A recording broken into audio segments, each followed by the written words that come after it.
Welcome, everyone, to the 8th episode of PSNpartypodcast. I'm the host for tonight, S3ntinel17, also joined by BaldManGamer and, as always, the super spectacular LUKE STEELE. Nice. Nailed it. Yep. Oh, yes. Well, welcome to our show, Luke. We greatly appreciate you being a guest on our show again. To start off with, Luke, what have you been playing this week? I haven't been playing that much this week, actually. In fact, that's quite a difficult question because I can't remember what I have been playing. Oh, in fact, I do remember what I have been playing. So weirdly, this week I've been doing a lot of multiplayer gaming. So I actually played and finished with some friends Shredder's Revenge, Teenage Mutant Ninja Turtles, because I got kind of partway through that. I think I played it with you, BMG, didn't I? Way back when it released. So we got kind of... Yeah. So we got through a bit of that, and then my friends didn't realise it was on Game Pass, so 3 of us jumped in and finished it in one sitting, actually. We just played it. It took about 3.5 hours or so, but that was really fun. And then we've also randomly been playing Gang Beasts, of all things, which is just hilarious. Absolutely hilarious. So a good number of hours into that as well. And I think that's oddly kind of been it. Oh, and I have also been playing, when I've had the chance, some Marvel's Midnight Suns as well, which I got picked up on PC, which is great, which is really, really good. Yeah, I'm hearing a lot of really good things about Midnight Suns. Yeah, it's really good. I think if you're looking for like a really deep strategy, like real-time strategy, in the vein of XCOM, but it isn't XCOM. It does play differently. It's got a bit of deck building to it, and you like Marvel, especially, then I think you'll love it. I think it's brilliant. Very nice, cool. Where no crime happens at night.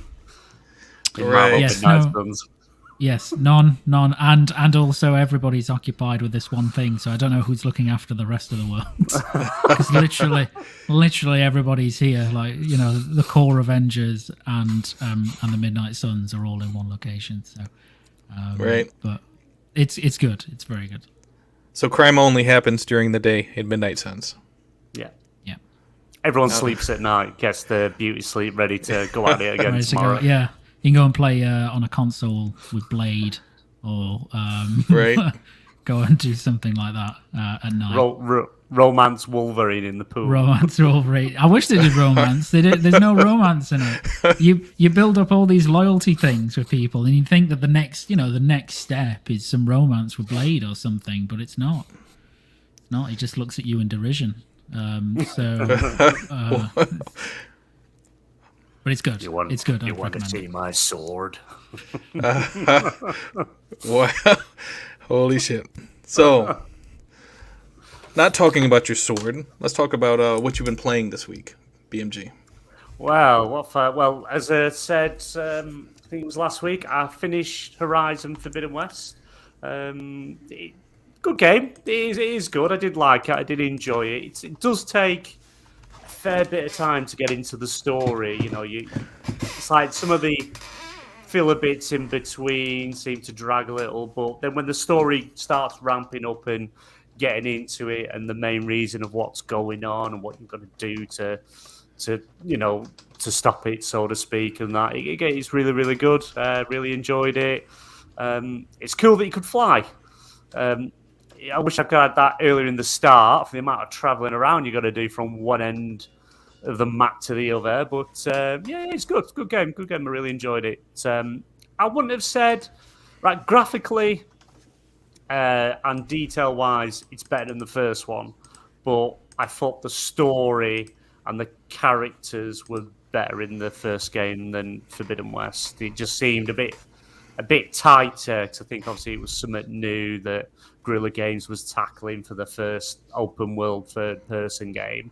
And they nailed it. The second game is, it's pretty much the same thing, but you see some characters come back, and I don't feel like they're really included as much. Whether we're coming on this journey with you, and you see them about 5 times in the entire game for a couple of minutes here and there. But yeah, it was good overall. Jump back into The Witcher. Been playing a bit more of that, progressing a bit. I just watched the prequel to the Netflix series, Blood Origins, I think it's called. Really good series. Not as good as the main seasons, but it's actually really good. I enjoyed that. It was quite interesting. Sort of tells you how the Witchers became to be, and magic and creatures all coming into the world, how it all actually happened, what we see in the other series, which is good. What else have we been playing? Jumped a bit back into WWE 2K22. I thought I've played it for a while, so do a bit more on that, few matches, then I get bored of it. What else have I picked up? Destiny 2. Jump back into a bit more of Destiny 2. I really need to get because I started a new character. I need to get the expansions cracked on with, ready for Lightfall that drops 28th of February, I believe. So I want to get stuff done, ready for that, work on the season content. And the other game that's taken up the most of my time, the most important one, which won not only Mobile Game of the Year at the Game Awards, but also the XBL Mobile Game of the Year, as it was the only one in the category. Marvel Snap. The most addictive, best mobile game on the planet. I just can't get enough of it. You talk about that game so much. The makers of Marvel Snap need to start, they need to send you a T-shirt or something. They do. Because it's so much free advertising for that game. It's just so good. They're not nickel and diming you to get every penny out of you. You can literally progress through the game and earn these cards as you level up your cards and things like that. So there is a season pass, gives you a couple of perks, but you can't get anything that's like pay to win. There's no pay to win in the game at all. You literally it's skill. You collect cards, you build your deck, and each match is only about 2 minutes, maybe 3 minutes, depending how long it takes you and your opponent to put your cards down. You make your choices, click enter, the other person makes their choices, ends their turn, and then it plays out. And each part, you've got 3 different sections. You can put cards in any of them, and each time a location's revealed, it could be something different. It could be something that helps your cards there. It could be something that damages your cards or blows them up if you're losing. Add an extra turn to the game, so it's a 7 turn instead of a 6 turn. All sorts. And then you can get cards like the Scarlet Witch. You place her, and she will change the whatever was revealed. She'll change it to something else randomly. Again, which could benefit you or not. But yeah, it's a good game. It's probably the best mobile card game I ever played, and I played Gwen, I played Skyrim's Elder Scrolls version. I can't remember the name of it now. And I used to love playing Hearthstone as well. So it's the best one. Play it. It's good.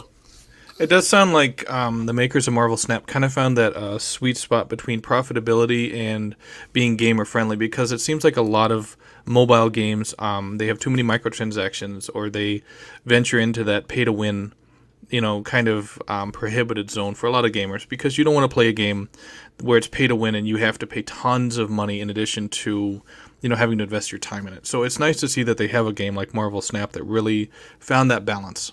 Hopefully other mobile games can kind of take inspiration from that. Have either of you played it? Not yet. I'm not really a mobile gamer. I spend so much time. I spend so much time on my Xbox or PS5. I don't think I'd have time to play anything else. What about you, Luke? Have you played Marvel Snap yet? Yeah, I tried it before Christmas, but I didn't. It's still on my phone actually, which is a good sign. But I've been getting more into card games generally due to some video game card stuff like Inscription, which I was like, right. Actually, this is really cool. So I'm gonna have a look at it. I did play a few rounds pre-Christmas, and I did enjoy what I played, and I like the card art element, as BMG says, like when you level up your cards, and it just kind of adds to the garishness of the card almost. But I quite enjoy that, and it's clearly a very fair game in terms of it's not monetized in a crappy way. You know, it's just every game is skill. You can't pay to get over that, basically, which is cool. Very nice. Cool. Outstanding. Mobile Game of the Year. Yep, it did win Mobile Game of the Year. Yep. This week I have been playing three games pretty much. Guardians of the Galaxy, it's on the PlayStation Plus lineup for like premium members and such. So I played through Guardians of the Galaxy again. I think that was probably the best superhero game of last year. Undoubtedly. Was it last year or the year before? I don't even remember. I played it so many times. It was. It was 2021, wasn't it? Yeah, 2021. Yeah, it was. Yeah. It was the best superhero game of that year. Yeah, that's right. And a lot of people were talking that year that it should have won Game of the Year, but of course it didn't. It's very good. You know, yeah. Someday, Jenna. Someday I'll show my face. But you know, you gotta ask nicely. But so I've been playing Guardians of the Galaxy on PS5. I've also been playing Grand Theft Auto 5 on PS5. You know, I've been putting it on my YouTube channel. Which version? And, the PS4 version. I didn't pay for the newer version because I heard there were issues at launch, and I said I'll buy it when it's on sale when they figure stuff out. I've got the next gen version on both Xbox and PlayStation, and it plays flawlessly. Looks beautiful. That 4K 60. Oh, you're missing out. You're missing out. Shame. This is why Rockstar Games has not released Grand Theft Auto 6 yet. It's all because of you. Because you're buying. Wow. I need it. I need to play GTA 5 on my fridge. I need to play it on my watch, my phone. If you keep it up, they're gonna put it on your watch and your phone. my typewriter. I need it. I need more versions, and I need, when the next consoles come out, I need it on them as well. And I'm sure it will be. Delayed GTA 6. Oh, Jesus. Yep. So, PS4 version on PS5, I've been playing it. I've been playing Far Cry 4.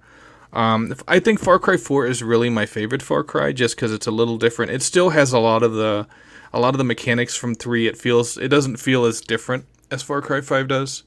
So I've been playing that on the Series X and putting it on Twitch.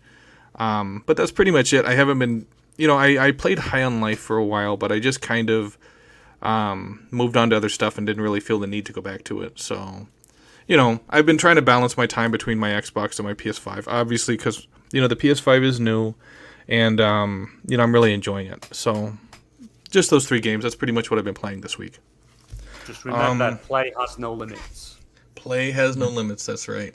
Yeah. Let's take a minute to thank our Lord and Saviour, Jim Ryan, for stowing I don't know why he's up there. Awesome machine on us. Must have died.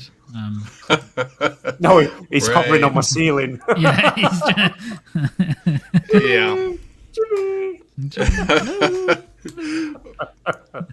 Wow. Stop screaming. I can only imagine what you're smoking, BMG, if you're seeing Jim Ryan on your ceiling. Wow. Okay. So, first bit of news I want to talk about is the footage of the unannounced Sony shooter that allegedly leaked. Insider claims that the unnamed title is being co-developed by XDev. They showed brief footage online, very brief. The snippet that I saw was maybe 5 seconds long. It shows a character walking towards a balcony while a large creature climbs the side of a building. Have you heard about this at all, Luke? Yeah, I saw it. So I saw the leak. I mean, the leak literally was 5 seconds of footage. It was like barely anything. It was gameplay. It was barely anything.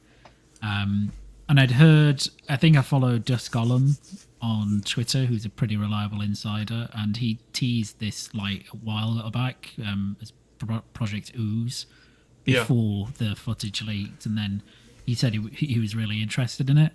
And then this really early build footage came out, and it kind of looks like, I mean, it is really early, so like pre-alpha. It's clearly like unfinished assets, etc. But it's like a third person. It reminded me a lot, like just that 5 seconds of Mass Effect 3, you know, where Yes. you're kind of in cities and then the Reapers are like in the background doing stuff. Like it was very similar to that. That's the vibes I got. And it's apparently an RPG as well, so that's cool. Nobody knows who it's developed by other than XDev are assisting with it. So it's clearly it's not an internal studio that's lead developer on this. But it looks cool. Like even that earlier bit of footage, like kind of looked really weird, as in, you know, the alien thing that's in the background looks pretty cool. And I'm all for like more RPG stuff. Like, and if it's half as good as Mass Effect 3, sans the ending, except for the ending, then I think it would be quite cool. I like the look of it. And you mentioned that the leaker Dust Golem had talked about it before. Do you remember how long ago they first mentioned this? Like months ago. He'd mentioned it months ago. In fact, he did it so cryptically. He just randomly came out with and said, "There's a project coming." I know a lot. It was literally something along the lines of, "There's something coming, and the only word I'll give you for it is ooze, but it's really cool. I'm looking forward to when it's revealed." So I think he did say after this leak, he said obviously that's the thing he was talking about way back when, and he said that he's seen a lot of footage from this now, and what we saw was obviously pre-alpha super early, but it's moved on a lot since then, including it's got like music, fully composed, voice acting now. So nice. It's further along than that footage suggests. That footage is clearly very old. But he didn't say if it was in alpha or beta yet. He didn't clarify. No, I don't think so. But it's definitely further ahead than that footage anyway in real life. BMG, what did you think about the limited amount of information that we've received about this exclusive, PlayStation exclusive? Yeah, it's let's say we only said about 5 seconds, but Dust Golem does actually say as well that he has seen more footage. There is more footage that he's seen, but obviously he's only revealed, leaked that part. But it's nice to see that PlayStation Studios are working on something different, something else, and I like seeing the sci-fi side of things, and it obviously being third person as well, and he does kind of say this could be part of that live service game initiative that PlayStation are doing. So I think it's 10 games in 5 years live service. So there's a good chance this could be one of them. But it looks cool. It's only a brief trailer, but looks all right. Some big monster climbing the side of a mountain as you walking across a balcony thing. I'm all for it, and it's exciting to see them doing more than just the same games as in Uncharted, Last of Us. It's nice to see that they're actually working on something a bit different, and I'd like to see more. I'd like to see more things and different things, and see where we go from there. But it's cool, and I wonder now. Obviously, we've had this bit of a leak. I wonder. Well, we're thinking it's pre-alpha, so there's a good chance. Bit further down the line, we've maybe got a vertical slice cinematic trailer that they could show at the next state of play. Maybe it's a possibility. But I'm all for it, and I'm looking forward to it. Well, and the fact that Dust Golem said it now has music and other elements in there, that means they're really focusing on, it's like some of these early builds, very early builds, it may be a concept that they're working on, and PlayStation is like, no, you know what, we're just not interested.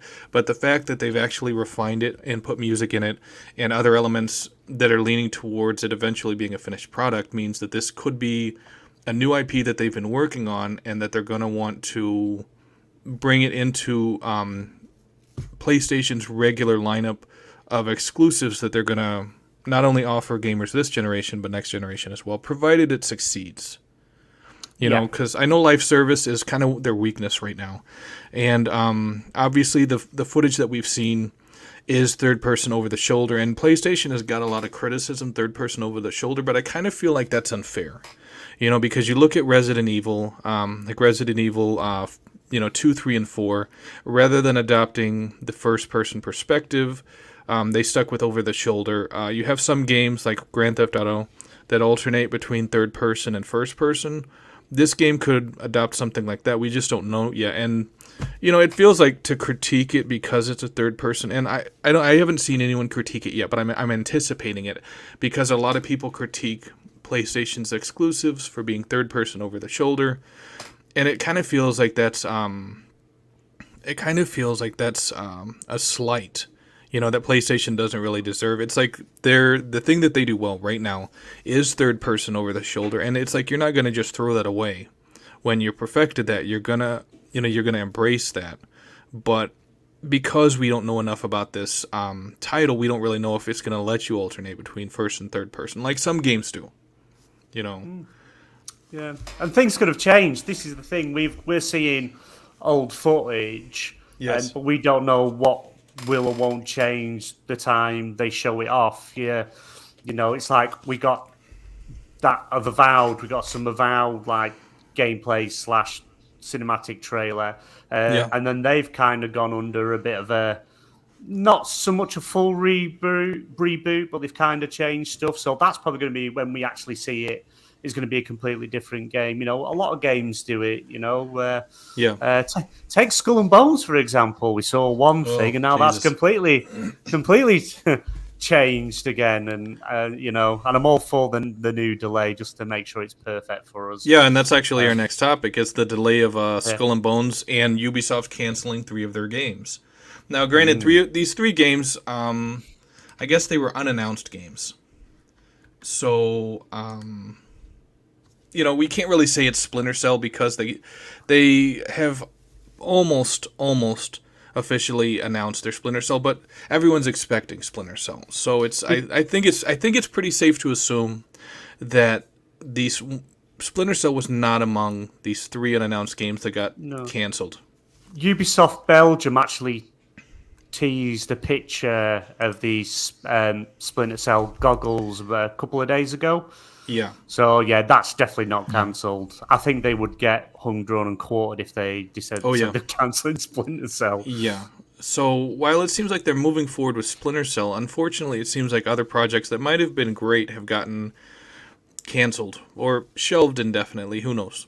Sometimes there's a slight misinterpretation, and someone, a project gets shelved or delayed indefinitely, but they're like, oh, it got canceled, and it's like, well, I mean, if it gets canceled, they reallocate everyone to some other project, but if it gets delayed indefinitely, it's going to be like the Knights of the Old Republic game that they're still working on. They don't really know when it's going to be released, so you could say it's delayed indefinitely. But with Ubisoft, it sounds like they're in a lot of trouble. I know the writing's been on the wall for a while with Ubisoft. Luke, what are your thoughts about this current debacle with Ubisoft? Yeah, well, I mean, it's that's pretty sums it up pretty well, doesn't it? It's a bit of a debacle. I think that they're just struggling a lot at the moment. I think because they made a conscious effort a few years ago, or a number of years ago now, to try and really focus on live service, which was fine. Except for the fact that really, their biggest franchise is Assassin's Creed. That's by far and away the biggest thing that they have, and that's still really successful. But nothing that they've really put out has been able to replicate that level of success. And that includes, things like, big budget Tom Clancy games like Ghost Recon that just couldn't hit the heights, particularly Breakpoint, obviously. The Division 2 was pretty successful, wasn't as successful as they wanted it to be. And I think they've found now that they're kind of entering a market or continuing to release games in a market where there's so much competition in terms of service games now that, they're not really doing much to kind of stand out anymore. And I think most people, apart from Assassin's Creed, most people have kind of Ubisoft fatigue at this point. Like, nothing really excites me from Ubisoft at the moment, and I think that's the case for a lot of people. And it's reflected in the sales of a lot of their games as well. There are some things that I'm looking forward to, like the Avatar game, because that looks to be single player and it's made by Massive, so that's cool. The Massive Star Wars game could be amazing. Like, we don't know much about it, but it could be amazing. they actually teased that they're going to be dropping some information this year. Yeah, and I think there was I don't know if it was a leak or someone teased, some insider talked about it, and they were saying it was very ambitious and that you could go to other planets and do things and various bits. But someone made a comparison, I think the same person, to something like No Man's Sky, and that doesn't really get me very excited, to be honest. It does in a sense, because Star Wars should be about adventure. That's awesome. That's really cool. But if it's going to be surely it's not going to have the kind of pseudo survival element that No Man's Sky does. It should just be a big kind of, not necessarily an RPG. It can have RPG elements, but there needs to be some campaign, some substance to all of what you're doing. If you're in a world where you just kind of make your own fun, as the developers like to say, I don't really like that. Give me the fun. Give me the fun. You know what I mean? Funnel me through the fun. But we'll see. They have said they're going to show, they have teased this year that they're going to do stuff, and they were playtesting it last year. So clearly, it's close to being shown. So one thing we know is it'll look amazing because it's massive and their engine's incredible. But anyway, back to Ubisoft. I guess, I think they're just in trouble. They talked about as well that Just Dance sales were disappointing. They talked about the Mario Rabbids Sparks of Hope sales. They said those were disappointing. So I think that's probably the end for that franchise now, from Ubisoft's perspective, because they haven't been pleased with how the sequels performed, which is a shame. I think the problem they've had is it's weird because if you look at a very similar publisher in EA, they've almost had a renaissance over the last few years. They've really come back, and that's coincided specifically with their focus on single player games alongside their live service. So Jedi Fallen Order, I think, was a huge eye opener to them, that they can make these games, have them be really successful, and that can supplement a lot of their staple franchises like FIFA, for example, and Madden. And you can see EA are doing even more now because Dead Space Remake is coming out. You've got Jedi Survivor coming out as well. I think they've got other they've got the Iron Man single player project in development. From Motive, they've they're really kind of leaning hard into this now. Need for Speed just came out. They're doing really well, and it's reflected in kind of their share price and the directionality that they're going in. But Ubisoft are just struggling in a difficult market. It's interesting that you bring up Electronic Arts, because I think one of the best things they did was to disrespect single player games publicly, and really, it seemed like the public really put them in their place, and Electronic Arts kind of had to listen to that and say, okay, we're obviously doing something wrong. What are we doing wrong, and how are we going to fix it? And I think, I don't know if there's confirmation out there, but I feel like Electronic Arts really listened to what the gamers were saying. And it always feels like Ubisoft doesn't listen. Like they're tone deaf. Like they just, the criticism is out there. Good criticism about how they could fix their IPs and how they could fix themselves as a company, and they just don't listen to it. And I want to say that that's why Ubisoft is failing, and that's why Electronic Arts has been able to come back. Yeah, I think that's it. And I don't think that the thing that Ubisoft need to do necessarily is start going all into single player games. I would like it if they did, if they made more of them. But I just don't think you can rely on the same group of franchises again and again and again, unless they're sports games or something like Assassin's Creed, where it will always be popular now. Well, but Assassin's Creed, even though people were getting tired of it, and they kind of had to go back to their roots. Yeah, well, they had to do something, I guess, to stop the open world fatigue, rather the big live service fatigue, which with Assassin's Creed. It's funny you mention that, because Far Cry is my favorite franchise, but Far Cry 6, I bought it, and that's the only Far Cry game I don't still have downloaded. I finished it, I kept it on there for a while, but I ended up deleting it because it just feels like Far Cry is no longer good. And it's a lot of their franchises are like that. Yeah, I had the similar, like Far Cry was one of my favorite franchises. I think back on Far Cry 2 and then especially Far Cry 3. Yeah. Far Cry 4 I didn't enjoy that much. Far Cry 5 was okay, but at that point, like, again, I was just kind of tired of it. It's just the same. It's the Ubisoft formula, right? So Yeah. that's getting tiring for people. That's been tiring for me for years. That's why I don't play any Assassin's Creed games anymore.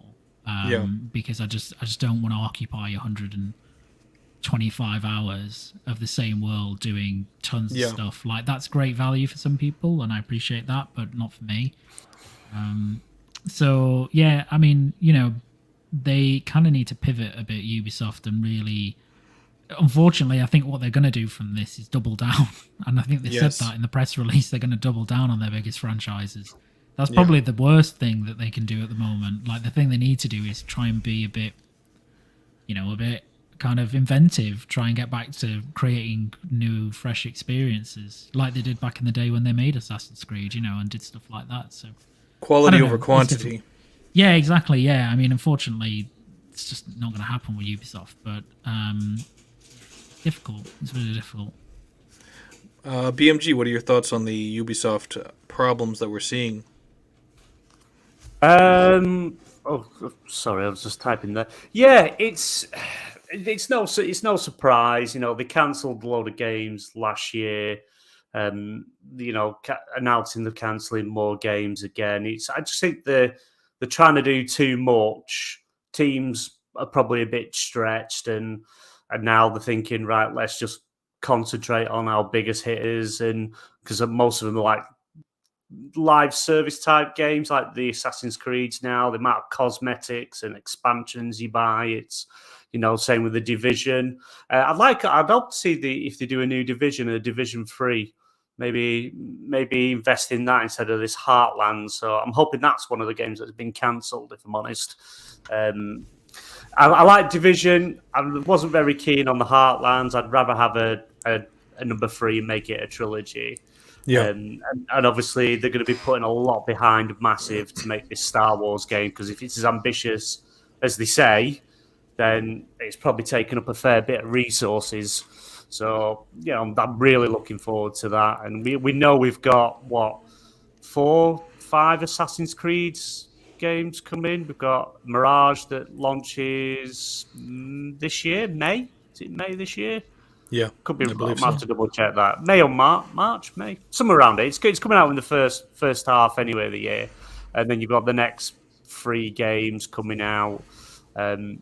Jade, you can currently get on iPhone at the moment to test the game out. That's the mobile game, and from all accounts, it's actually really good, which is quite a surprise. But yeah, you're going to clamp down on like Watch Dogs, because I think Watch Dogs Legion did okay commercially. I think it feels like that franchise is done though, because I'm also a fan of Watch Dogs. Watch Dogs 1 and 2 were pretty good. Watch Dogs Legion was just I love the setting in London. I loved it. I wish more games like that were set in different countries. And I feel like Great Britain doesn't really get enough settings. You had the Getaway on PS2 that got set in Great Britain, but it feels like that was the best part of Watch Dogs Legion, was its setting.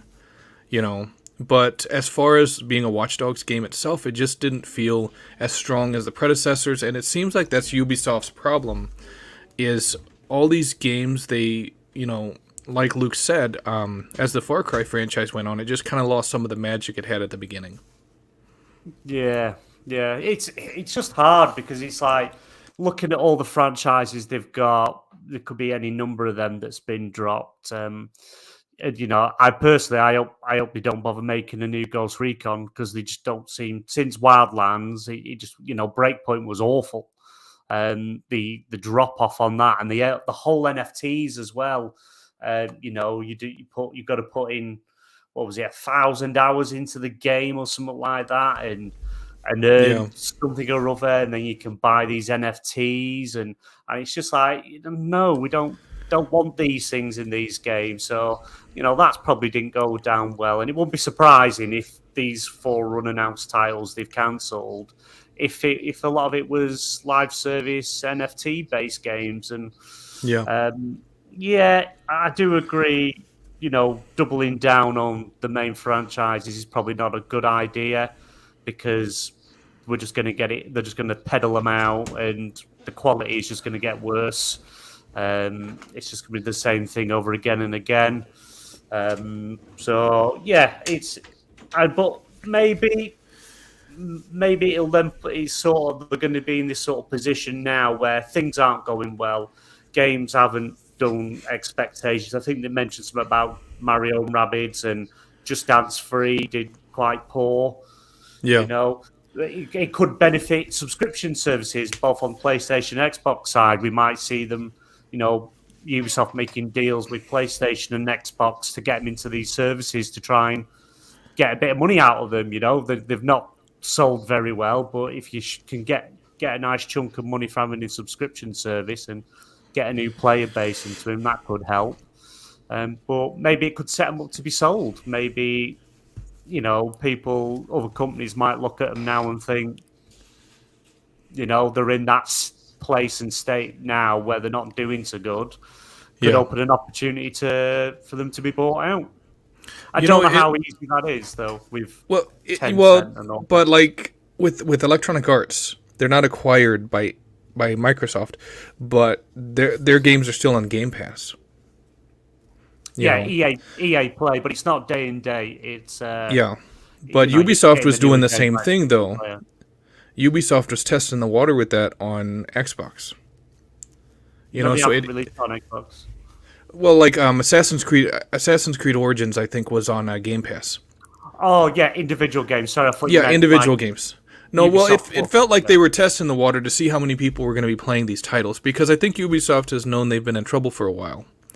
And you know what's sad is you have all these developers from Ubisoft come out, and after a game launches, they're talking about like how there was only supposed to be one main character from Assassin's Creed Odyssey, and it was supposed to be Cassandra, not Alexios. But the upper level management just wouldn't go for it.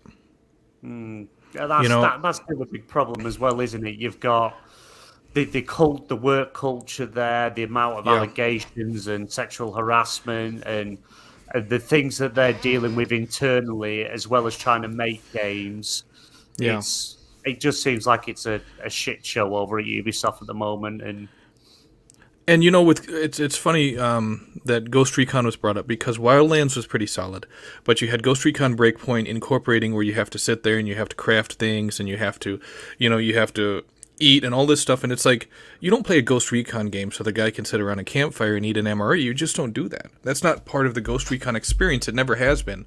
It felt like they were trying to take some of what was in Far Cry and put it in Ghost Recon, and it's like, you can't do that because they're two different types of games. I don't think Ghost Recon Breakpoint has ever been about crafting anything. It's like if you run out of ammunition in your weapon, you take your enemy's weapon and you move out, because those guys they're special forces guys. That's not the type of experience that you expect when you go into that. But it feels like Ubisoft was kind of throwing stuff at a wall, seeing what was going to stick, and then when almost none of it stuck, they were kind of like, we screwed up. But it's like, take that chance with smaller titles. Don't take that chance with bigger titles. And I think the Ubisoft upper level management not understanding that is what has got them essentially in a lot of trouble, and that's why they're in the position they're in, because it's just one mistake like this after another. Yeah. I think you're going to see. I think we're going to, once we get this announcement of the new Star Wars game, I think they're going to kind of see how that does, how that's received, and and how well that sells, to get a kind of a feel of consumers in how it does, and we're probably going to end up seeing more games like that taking longer to come out, but on a better scale. Obviously, we don't really know much about the Star Wars game, apart from, as we've heard rumours, a bit like No Man's Sky, going to different planets, and that can open up loads of things. Have one main big story, but then you've got all these side stories going along with it. You could be a Jedi or a Sith maybe that's also a smuggler, and you've got your own ship and you're doing runs, and then stuff like that. They could open it to all sorts, and it's very good chance it's going to be a live service. It's probably almost a guarantee that it's going to end up being a live service game because obviously games aren't doing that well on their side. So what do you do? Make it so people aren't just buying the game and that's it, $70 and that's it. You just want to keep giving them stuff to buy in games, update worlds, and add more content. It seems to work well for Assassin's Creed Valhalla. You know, the amount of cosmetics you can get in that game. They've got some really cool crossovers. They've got a crossover with Destiny 2 at the moment. And same with Assassin's Creed on Destiny. It's nice to see things like that. But the expansions they've added, I know they've just recently released the last expansion. So everything's now, because obviously we're coming into the new Assassin's Creed soon. So it gets everyone finished with that ready. But that game just never seems to end. There's just constant content, and it does get a bit tiring. I tried jumping back into Valhalla recently, and it was overwhelming. I had about 100 different quests sat there, and I'm like, you know what, it's just a bit too much for me. But but we'll see. But I think they're going to wait more to see how that game does to maybe change what sort of direction they go, depending how that game does. Right. Yeah. Talking about Star Wars games, there's a rumored state of play coming, I guess, next month. I wonder if they're going to show off anything from Knights of the Old Republic, you know? Because it's been quiet for a while, and they handed it off to another studio. You think we could see something like that show up at the state of play that's rumored for next month? I think it's still too early, personally. Yeah. Well, what would, in your opinion, what would you think that we could see at that state of play if they show it off next month? You're definitely going to get Spider-Man 2, you know, because late last year they were kind of starting to ramp up the hype for it. So you're definitely going to get Spider-Man 2. Possibly more of a tease for Wolverine. I know Wolverine's he's still very, very early stages, and they probably haven't got a lot done, but maybe a bit more of a teaser in cinema CGI trailer, maybe. I doubt gameplay. I think we're going to get a tease. I think we'll definitely see some Death Stranding 2. That's, you know, because obviously they showed that at Game Awards in December, so there's a good chance we're going to get another story trailer from that. So that's probably a definite. I'd like to see. Is it Sucker Punch that did Ghost of Tsushima? Yeah. I'd like to see a tease of that. Just a small tease from Ghost of Tsushima. Just anything. Just you know, are we the same character? Is it, you know, more in the future, or is it a prequel? You know, and you know, it'd be quite interesting to see. I don't know if I want to see a direct sequel to that game, as in it carries on with his story, because it's kind of like the biggest thing they've dealt with. They did, or maybe, you know, because if you just have like all this new countries now invading, it's like, well, you've already done that, really. And I think I like to see something that's like further in the future, maybe, but obviously in Tsushima as well. But other than that, maybe just a couple of teases from other studios. With maybe Naughty Dog might.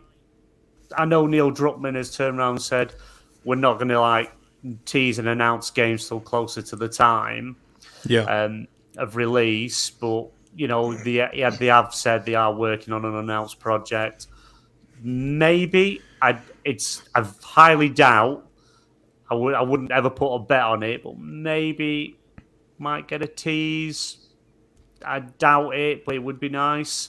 This is turning into some state of play. This it is, know, right? Yeah, state of play ever.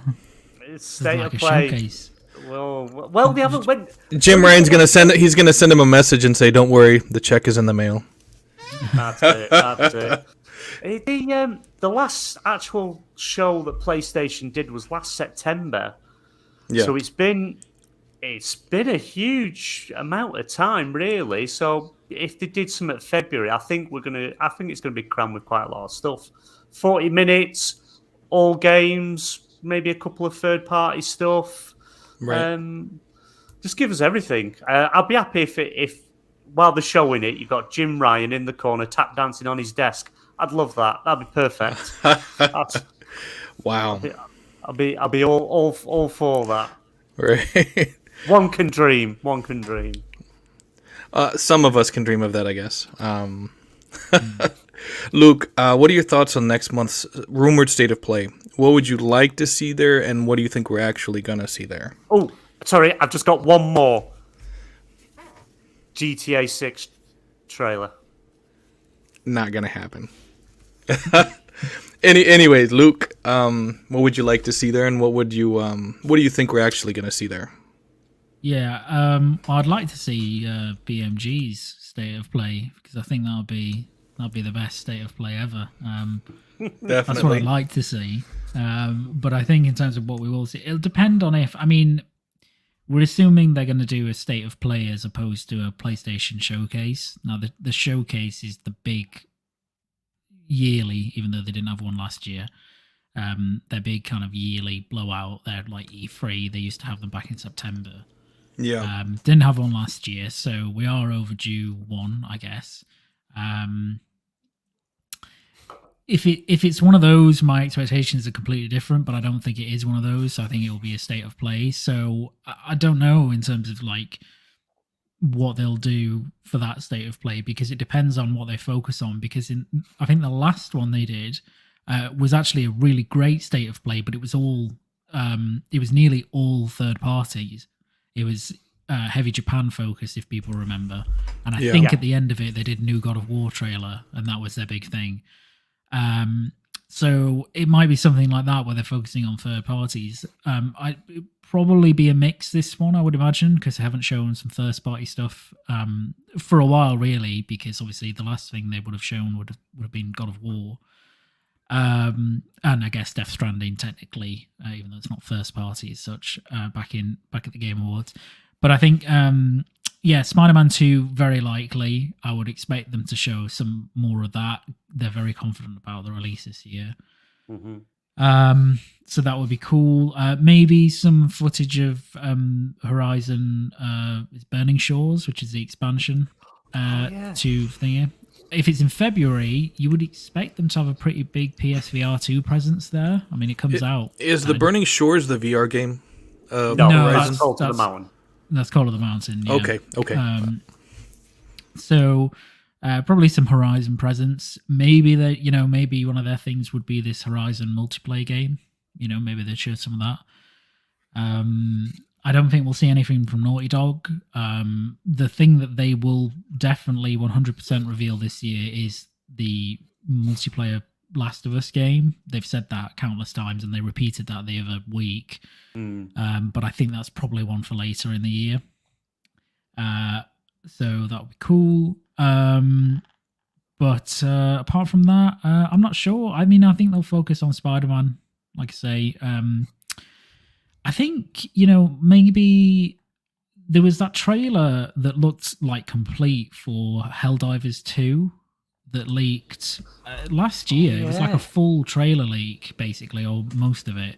It was clearly something ready to go. So, and that's going to be, an exclusive for them. Apparently, that's a lot bigger budget than the first one as well. So that would be really cool. I think that's a shoe-in to be shown at something like a state of play, because it's that will be kind of like AA level, I would say, in terms of like budget and stuff. So I'm not like expecting loads of things to be there, but they'll focus on 3 or 4 really cool things. And if we get more Spider-Man 2, then I'll be very happy about that. I'm sure that we will. I know. I know. Forspoken is coming up too, right? Yeah, well, that releases in a couple of weeks. Yeah. Okay, so it does release in January. Okay. Yeah. I kind of feel like because it seems like the reception for Forspoken was kind of mixed.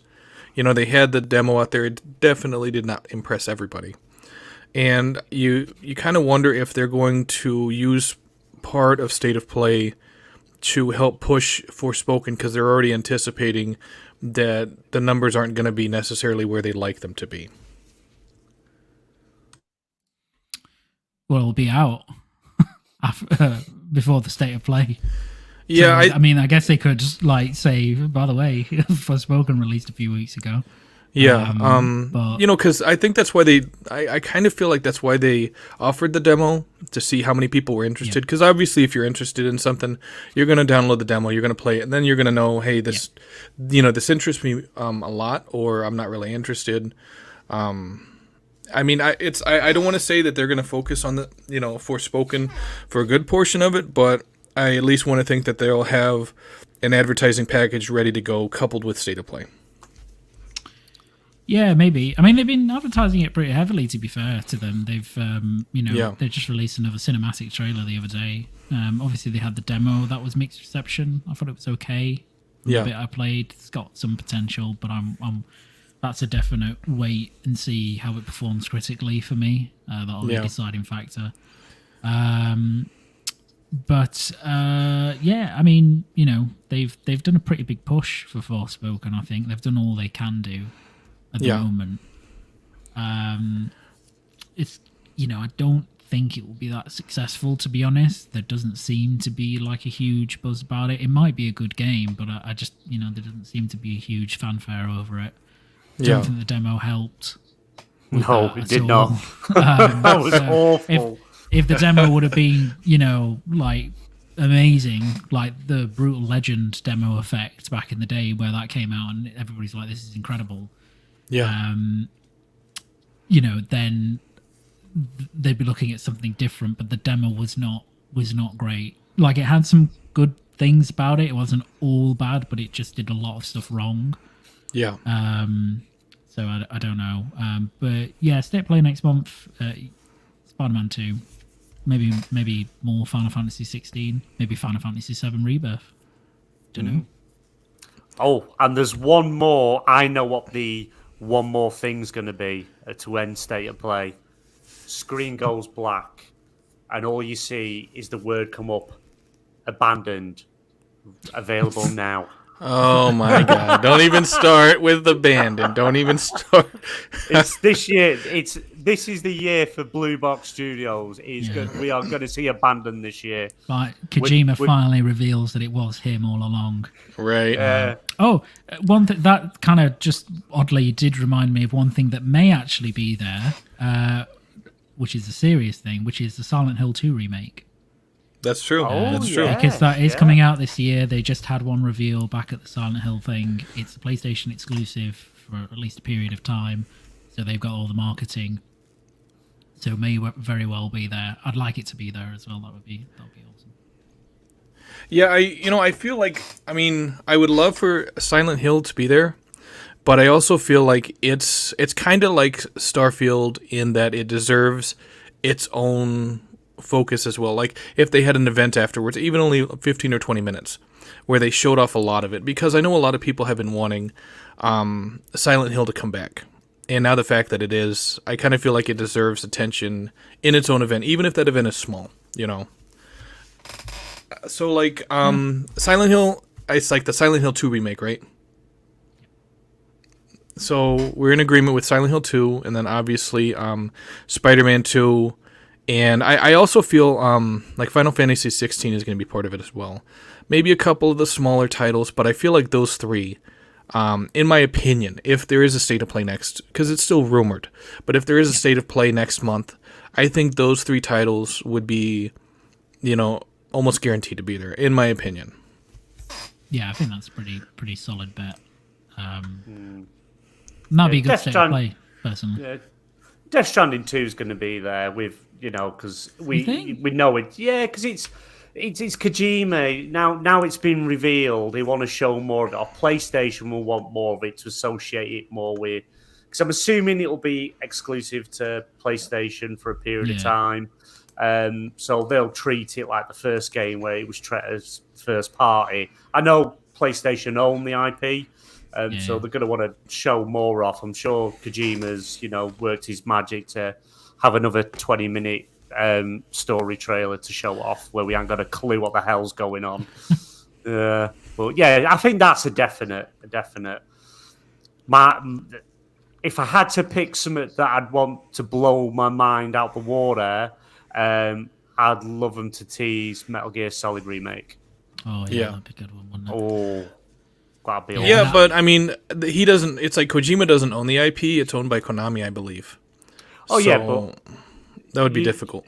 No, because you've got oh god, what's that team called that do all the remakes and remasters? Blue Point. PlayStation. Yeah, Blue Point. That's it. If anyone, because they are, I believe, because they are working on a couple of projects, aren't they? One we know about, and the other one or two we don't. I don't think we know. We don't know any. We don't Or was know it any. not? Yeah. No. Yeah. Oh yeah, because originally it was Dark Souls 1, because originally we thought it was going to be Metal Gear Solid, and it was Dark Souls. Which they did an amazing job with. I'm not a Dark Souls, but it was, Demon Souls. Demon Souls. It was Demon Souls. Demon Souls, yeah. Because just because we've not really heard out doesn't mean PlayStation haven't had them talks with Konami, and Konami are clearly doing nothing with the IP. They've kind of quite done like crossover stuff, because is it? What was it? Not Celeste. What was the game where they're using Castlevania? Dead Cells. They've got that crossover and stuff where, leasing the license to be able to do that. So it wouldn't surprise me if there was some already in place. Blue Point could be doing a remake. And they've proved they can do that sort of thing, and they can do it justice and well. So they're probably the best team to do it. Yeah. Well, and to be honest, I don't think they need Kojima for a remake of a game he's already made, because he's the creative genius. He's not the technical genius. Yeah. I think. Konami teased the other day. When they were signing off for 2022, they said, we've got a lot more to show next year, including from classic Konami franchises. There's no doubt, the reports even before Silent Hill, the whole Silent Hill event happened, were that Konami were, looking to exploit all of their three main IPs again: Silent Hill, Castlevania, and Metal Gear Solid, and that they were looking for partners. This, and not in 2022, they'd been looking for partners years ago, so clearly they have projects in development for all of these things, and we don't know what they are on the Castlevania or Metal Gear side, but there were rumours about a proper Metal Gear Solid 3 remake, for example, which would be amazing.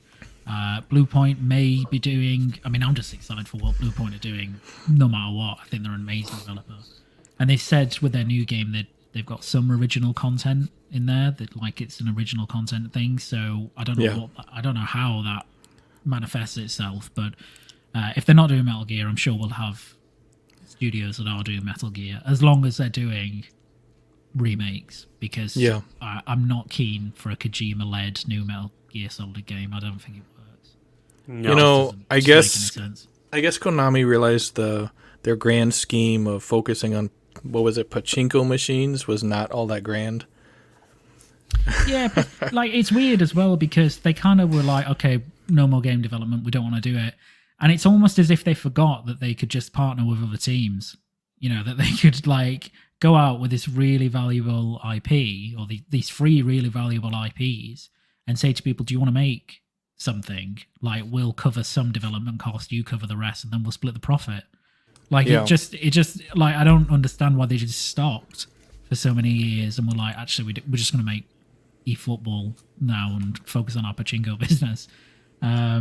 So, and now you kind of have the swing around where they figured that out, and they've got 17,000 Silent Hill games in development, including ones that they've not announced. The Silent Hill show was just the first batch of these new games, which is unbelievable. Yeah. So I suspect that they're doing the same for their other franchises as well, for their big ones. But yeah, it's cool. I'm glad they are. Well, they did release a new Metal Gear Solid game very recently. Yeah. No. And actually, released since then. You've got Scott in the chat. Metal Gear Survive 2 gets stuffed. I've not recovered from the first one. Yeah. No, they did. They released a new Metal Gear Solid game recently, but it's a pachinko machine. There you go. Yeah, there you go. We got it. You got it. There you go. You got your Metal Gear. Just go to the arcades. Oh, Jesus. Well, speaking of companies that do have projects in development that we probably want to play, Bungie's working on a number of unannounced projects for Sony, obviously because Sony owns Bungie. The studio previously said it plans to bring at least one new IP to market by 2025, which is interesting. You know, a lot of people, they associate Bungie with only working on Destiny, but the fact that they said, hey, we have a number of projects that we're working on, and we're bringing a completely new IP to the gaming market within a couple of years, definitely very interesting. What are your thoughts on that, Luke? Have you heard anything about this? I haven't heard anything. Well, I mean, I've heard some stuff. I know that the rumors were that they were making a marathon game, right? Or that was one of the projects, was like a PvE marathon game. Interesting. So kind of rebooting that franchise to be live servicey. You know, that's what I expect Bungie to make. Which would be cool, really cool franchise. Marathon was a really, really cool franchise, really cool ideas in that game. And it'd be nice to see Bungie do something else than Destiny. Like, one of those people that thinks Destiny's actually really good, but like, it's nice when developers make something new. If they're doing, but I wouldn't classify that as a new IP because it's an old IP. But if they are doing a new IP, like a proper new IP, that's really cool. I'm all in for that, to see what they're doing there. Now that they're under Sony, especially, you know, their funding's going to accelerate a lot. They'll be able to hire more people. I'm all for it. And look, I mean, you know, no matter what platform you play on, you can rest assured that will be, you know, a multi-platform game. So it's, you know, that's what Bungie have committed to, and Sony have as well. So everybody will get to play that. It makes sense for their type of games, right? It does kind of feel like Bungie is like they really know what they're doing with live service games and with multiplayer. And, you know, especially with PlayStation lacking in that sort of department, it feels like this is a no-brainer for Bungie to possibly be with the one taking the lead on a lot of this. Yeah. It works for Sony as well because, you know, by default, all the marketing for these games is with them. Yeah. So that's really lucrative for them. All the money is with them. You know, in terms of how their games do. And I'm sure they will have some platform benefits for getting the game on PlayStation. You know, I don't necessarily mean like significant content, but early access, cosmetics, the kind of stuff that they do with Call of Duty, right? Yeah. I mean, it's a win-win, really. It was a good acquisition for Sony, good for Bungie. And ultimately, it actually probably benefits everybody because they're all coming to everything anyway. So, I don't know. What do you think, BMG? Bungie, amazing developer. They have the best live service FPS game on the planet. That should be. You should get that tattooed instead of 30 FPS. Destiny 2, the best live service FPS game on the planet. Get it on my arm so I can just like reveal it. Yeah, there you go. Well, he can't put it on his behind because Jim Ryan is taking up the space. So exactly, yeah. Always. I'm thinking of getting his face tattooed on my calf. I'm thinking about. You should do. Should do. Just to honour him. And send a picture to him. Yeah. I'll pop round his house. I know where he lives.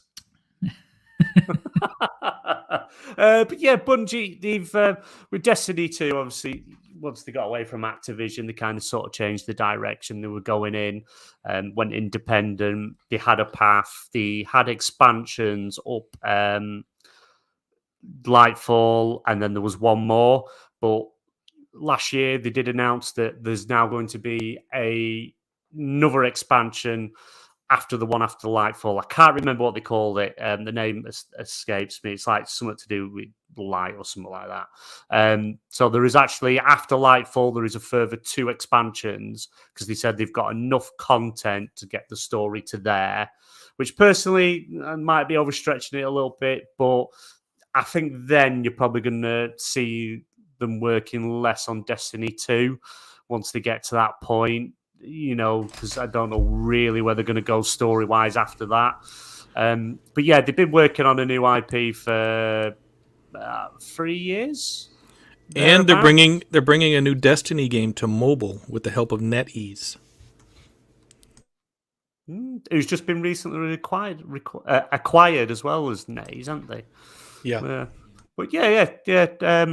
I'm all for. I like Destiny 2. I like more content. I like the story. It took them quite a long time to get into that stride with the story, but now each expansion the release just adds so much to the game. It just never ends. It just keeps on going and going and going.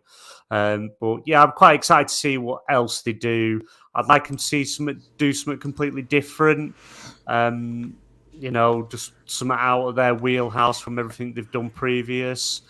But we'll see. But yeah, will it be a live service game? Probably, because I think that's really why Sony got them, because of that, their expertise in live service games and management.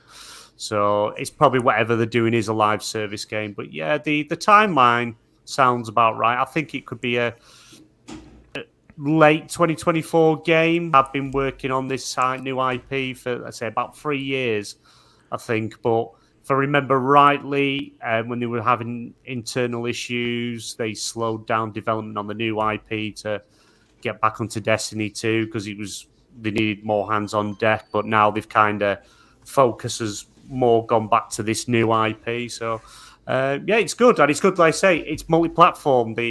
Of whatever deal they made with Sony, all games are going to be multi-platform. Well, obviously, there's probably going to be exclusive content to PlayStation, but you'll be able to play the game on any platform, and it'll be interesting to see who owns Bungie next, because they don't stay with one person for too long. Was the exclusivity limited to Destiny, or was it every project they worked on? Every project.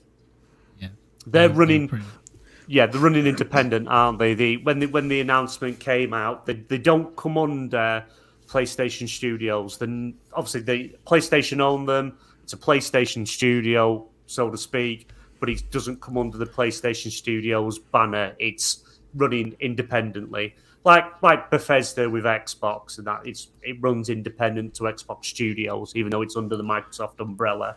Don't say that, because then you're going to have people thinking that Starfield's going to be multi-platform. They're going to be like, BMG said it on the podcast.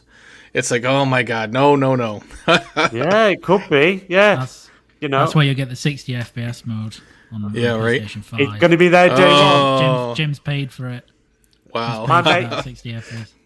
Uncle Aaron has turned around and said Starfield's going to have its own show, and I'm telling you, we're going to have 60 FPS, and I will welcome all the apologies, and in my DMs on Twitter.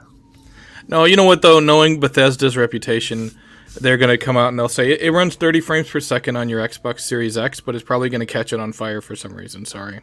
So I'm expecting it to have tons of bugs. Bethesda game. Yeah. They could make Starfield for 50 years and it would still have lots of bugs. People will fall through the map, and it's like ridiculous. Yeah, it's a Bethesda game. It's kind of like it's part of the furniture in those games, right? It's just like the way they are. They have a lot of bugs. If they released the game without bugs, nobody would play it. Yeah, it'd be even worse for this, because you've got a star system, multiple star systems of procedurally generated planets. I mean, there's going to be like the amount of bugs that will be in this game will be, astronomical, to use a pun. But yeah, I think it'll still be really good. I'm just saying, like, everybody knows there's going to be a lot of bugs in it. It's Bethesda.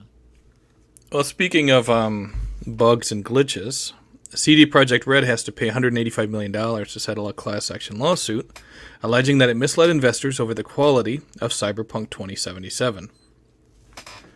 Let me see. I know that it came out later that the developers knew it wasn't ready. The bosses of CD Projekt Red were basically just trying to get it out the door as soon as possible, and all of us remember all the bugs and glitches that were in Cyberpunk 2077. It was absolutely ridiculous. It was cross-gen, and I had an Xbox One X at the time, and it's like during the cutscenes there was like a 15 to 20 second lag.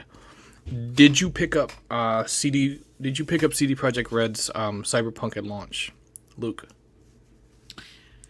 Yeah, for my sins, I did. Were you playing it on PC, or did you play it on console? I was playing it on PC, but don't let that fool you, because it was still full of bugs on the PC Jesus. version. So it was nowhere near as bad as the last gen versions. Yeah. The Xbox One, PS4, that gen. And it wasn't as bad as the Series X and PS5 ones and the Series S ones, which were a lot better anyway. But it was still a mess on PC. It was still a mess. Nothing game breaking. I only encountered maybe one or two like things where I had to restart. It had a few hard crashes actually. Now that I remember it, that's never great. Jesus. But there was just a lot of immersion breaking stuff. So there would, suddenly be random cars that would spawn on a highway and just like block your route. Your character would just start T-posing if they were on a motorcycle. There was one actually where happened twice to me where a character not only T-posed on top of a motorbike while riding, but they had no trousers on either. So they just had like this, like they were like a Ken doll. It was amazing. Wow. So did that. Like Johnny would just like fall through the environment at times. He would just like, I remember one bug. These all good memories actually now that I think about it because it was so funny. There was like one where he was meant to be like this against a wall, but actually he spawned in the middle of the room, so he was just like leaning like some kind of Michael Jackson Smooth Criminal just in the room. But it was just like stuff like that, which is really immersion breaking, especially when it's a first person RPG. It's supposed to really immerse you into the game, and then you come across these bugs. So I did pick it up, yeah, but yeah, it wasn't great at launch, even on PC, even on a good rig. Jesus. What about you, BMG? Did you pick it up on console or PC? I don't play PC because I'm a true console gamer where gaming belongs. PCs are for playing solitaire, Minesweeper, and doing your taxes on spreadsheets. That's about it. Wow. Okay, so did you play it on console then? I played it on I picked it up for the Xbox Series X, started playing it, and it was just played god awful. It just, at one point I had to restart because my character, I hit this guy, and then these police just spawned right behind me, started shooting me. So I ran, spun round, and got myself half stuck inside a vending machine. I was just like hanging out of it, and all you could see was my arm going one way and my leg kicking the other, and it was just stuck. So I reloaded, and it reloaded me stuck. So I had to restart the game, and I thought I can't be doing this. Went straight onto my account, requested a refund, got refunded within minutes, and I thought, nah. I'm done. Not playing this game. It's clearly got its issues, and it's not for me. It wasn't playable. So I got my refund, and then after they fixed it and updated it, and they released the optimized patches, and they had it on sale. I think it was, I can't remember the sale, but it was like $12.99. It was. So I picked it back up. So I thought, dirt cheap, it'll be worth it if it's, a lot of stuff's been fixed. And started playing it. I was stuck in the customise my character for ages, going Big Willie, Small Willie, Big Willie, Small Willie, spinning him round to make it flap about just for fun and give myself boobies and things like that. It was just hilarious. Wife was giving me strange looks. It's like I heard so many people saying how many problems they were having with Cyberpunk. And, on the Xbox One X, I was lucky that I could get a refund. I know PlayStation at first wasn't giving any refunds, and then they were finally... It seems like PlayStation was so pissed off that so many people were asking for refunds, especially because CD Projekt Red was like, oh, just ask them for a refund and you'll get it. And PlayStation is like, wait a minute. Because PlayStation is like super... It seems like they're super stingy with their, with their refunds. And the fact that CD Projekt Red is like, oh yeah, go ask them. PlayStation was like, nope, and they cut them off completely, took them off the store, wouldn't have Cyberpunk 2077 on their store for the longest time. It's very, very, very unknown, really, because I can't remember the last game PlayStation, as big as Cyberpunk is, pull it off the store because it was near enough unplayable. Yeah. And I think it might have changed now. I haven't looked very recently, but the last time I looked, December time, I think it was, on Cyberpunk on both PlayStation and Xbox Store, it still has the warning that it may not play well or something like that. I can't quite remember the wording, but they had a warning that the game might be buggy and crap. So just be careful if you're going to buy it, because you ain't getting a refund again. You buy it, that's it. You're done. But there were some cool bugs. There was one, I remember seeing one on YouTube. It might have been Twitter. This guy got off his bike and this car rammed his bike, and his bike just went flying through the air, and you just saw it getting smaller and smaller, it's going higher in the sky across the city. Absolutely hilarious. Well, yeah. To be honest, and this fine, 1.85 million? That's like money down the side of the couch for CD Projekt Red. It's what kind of a... And it's to their investors. It's to their investors. And it's like, before Xbox bought Bethesda, obviously Bethesda was privately traded. It's a good thing everyone kind of anticipated these bugs, because Bethesda would have been getting sued, I think, for every title they released. Yeah. It's just the game was... It should have never been released on previous gen. When they sent review codes out, they would only give PC review codes. They wouldn't show anything of the Xbox One and PlayStation 4. So they were very misleading. And the fact that they released a console that was Cyberpunk themed, that came with a game and promised the DLC for free, and then they even pulled that.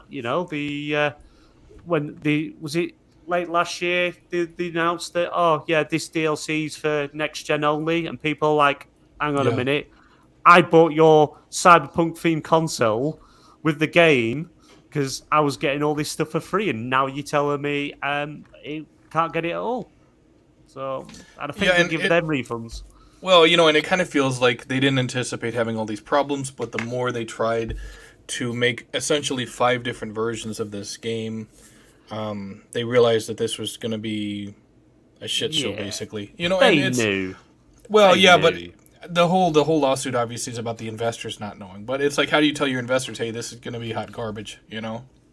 Yeah, but they knew what they were doing, and they didn't accidentally mislead anyone. They did it purposely to hope that have all these people crunch, and hopefully the game's fine and playable when it releases, and it wasn't. It was an absolute garbage truck on fire game on release. And I know some people said I had fine experiences, but the majority were just like, I just can't. It's frustrating to play, all these bugs, crashes. You see one person and one of their eyes is down on the chin because the face looks like it's melted, or just didn't have a face and body at all. It was it was just pixels on the screen. So it's I think, to be honest, even for investors, what they've been fined, they probably all paid more in court costs suing them, to be honest. And lawyers and stuff like that, than what they've actually got back. So if anything, they probably lost even more money. But they should be held accountable for it. This whole fine thing with investors is nothing. But hopefully they've learned from the mistakes, and I hope they don't mess up The Witcher 4.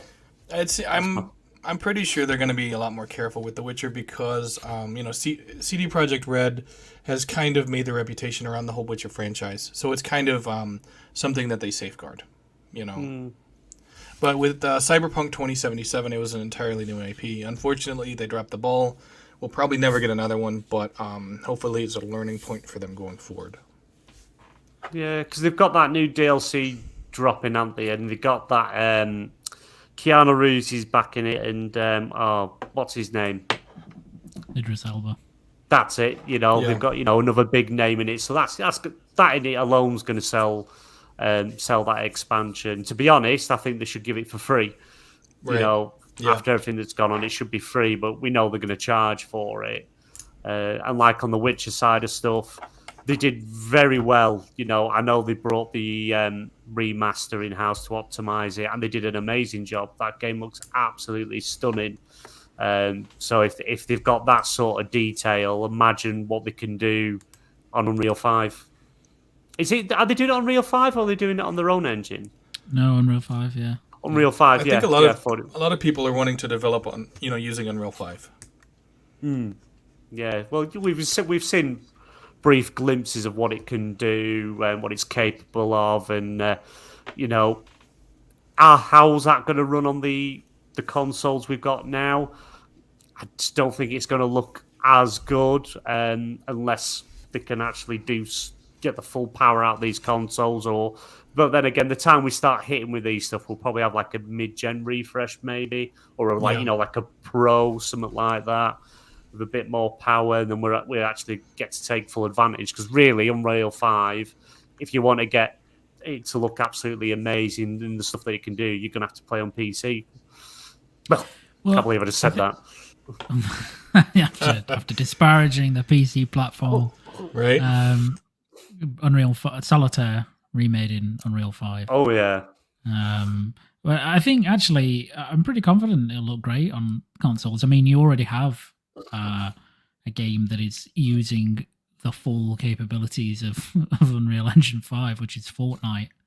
And it is. Yeah, it looks incredible. Like it's incredible. Like and it's Fortnite, so the art style obviously is less demanding than other stuff, but it looks amazing, and it runs on PS5 and Xbox Series X at 60 FPS, dynamic 4K. It looks great. It's using software ray tracing and real-time ray trace global illumination. I'd highly recommend, even if you don't want to play Fortnite, go and watch the video that Digital Foundry did on it, showing like the differences between the kind of Unreal 4 version, Unreal 5 version. Yeah. It's really. I played it on PC purely because I wanted to see it. I was absolutely blown away by it. It's still one of the best looking games I've played this generation. Oh wow! So yeah, that's great. And I mean, don't forget you had the Matrix demo, right? And that was 30 frames per second, but that was a really early version of Unreal. That was amazing, like absolutely amazing. Yeah.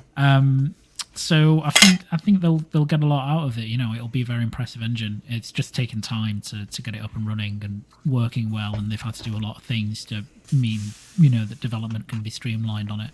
But they're in that place now, and you can see that by the amount of studios that are making stuff in Unreal Engine 5. Look at Silent Hill 2 remake. That's UE5. Looks amazing. Incredible visually.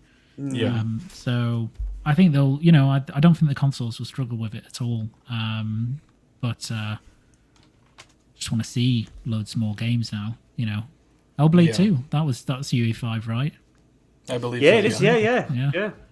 Oh yeah, forgot about that. Feels like forever since we last seen that. I know. Yeah, I know. Again, only 30 FPS, but one of the best looking things that there's been this generation. In terms of a demonstration. So, and that was again really early UE5. So we've come, they've come along a long way since then in terms of the engine. So it's going to be really impressive. I think it's a shame CD Projekt Red aren't doing stuff in their own in the Red engine anymore, because that was a really great engine. Produced really spectacular results. But I trust them to make incredible looking games anyway.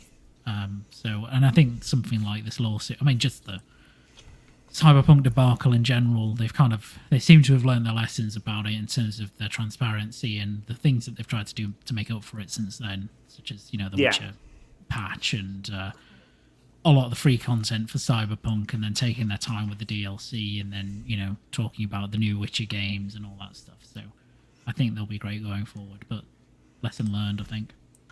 Yeah, you hate to see a studio that's really good, like CD Projekt Red, make one mistake that almost destroys them.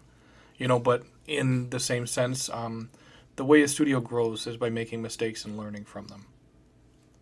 Yep. Yeah, but it could have been avoided. This is the thing. They could have easily just said, look, we've tried doing this on the previous gen consoles. It's not working. We've decided to scrap it. I know that's pre-ordered. Give them the cancel all the pre-orders. Yeah. still release the limited edition console because obviously they've already made them, so you might as well release them anyway. Yeah. But obviously maybe at a discounted price or something like that. But that would have been less. It would have not cost them, they wouldn't have lost as much money as they did. I know the games still made a lot of money, but the press wouldn't have been as bad. They wouldn't have been dragged across the coals back and forth. It would have been less of a headache and probably better for like stock price, because I think the shares took a dip, didn't they? Share price took a bit of a dip, and things and that. But they could have avoided this, but they went the route they did, and like you say, they did. Hopefully, they've learned the lesson, and we don't have this issue again. Because I think it also kind of opened the eyes of a lot of other studios as well. It's probably why Skull and Bones has been delayed again. Well, and I think one of the biggest problems they had was announcing Cyberpunk way too early, because by announcing Cyberpunk 2077, I think they announced it before last gen's refresh, and so it was on people's radar for a long time. And of course, mistakes that studios like this make, other studios pay attention to. Like you got Naughty Dog, of course, saying that they are very much against announcing projects too soon. Obviously, they announced The Last of Us Part 2, they announced Uncharted 4, several years in advance, and of course, that caused a lot of issue for the developers. Naughty Dog pretty much has said in an article that they're against this as much as possible. What are your thoughts, Luke, on a studio holding their projects as long as they can without announcing them?